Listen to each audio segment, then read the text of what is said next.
Depuis 1952, après chaque étape du Tour de France, à l'exception des contre-la-montre, un prix récompense le coureur le plus combatif de la journée.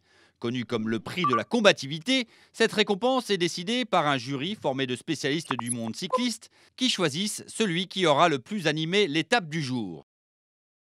Le lauréat de ce prix profite des joies du podium et porte le lendemain le dossard rouge du plus combatif. Leur numéro apparaît en blanc sur fond rouge, contrairement à l'habituel noir sur blanc. Ce coureur peut être récompensé de par sa place dans une longue échappée, en attaquant à un moment décisif de la course ou pour un acte de courage retentissant.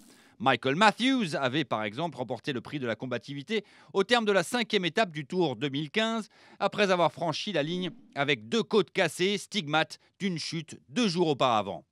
À la fin du Tour de France, l'on récompense le super combatif de l'épreuve qui se sera montré le plus entreprenant, spectaculaire et courageux sur l'ensemble de la course. Un coureur ne doit pas nécessairement terminer le tour pour remporter cette récompense. Cyril Guimard, lauréat de la combativité en 72, avait en effet été contraint à l'abandon. Signalons que depuis 81, le vainqueur de ce prix n'a jamais remporté le classement général du Tour la même année.